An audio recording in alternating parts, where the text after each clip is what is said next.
and welcome to another NCCS SOLIDWORKS video. My name is Emmanuel and I'm an application engineer here at NCCS. Today I'll be showing you a handy little sketch tip to do with the trim feature. Now, I'm sure this has all happened to you at one point or another.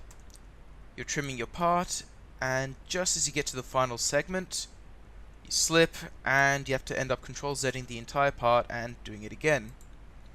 Well, in SOLIDWORKS there's actually a little feature inbuilt to prevent you from having to do that exactly. You notice how whenever I trim a segment, a little red dot appears? Well, if I were to go back and drag my mouse just over that red dot, it restores the last segment that I actually trimmed. There are no limits to how many times you can undo this segment.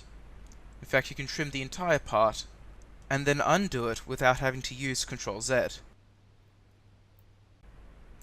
This feature is inbuilt by default, so you don't need to go through any options or settings to activate it. The only small thing that you do need to note is the direction in which you trim. So in this case, I'm trimming this line downwards. If I were to go back up and then down again, it's going to trim the part again.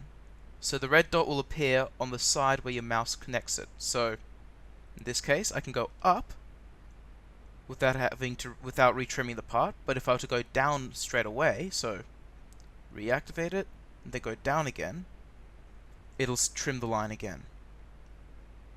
And yeah, I hope this helps.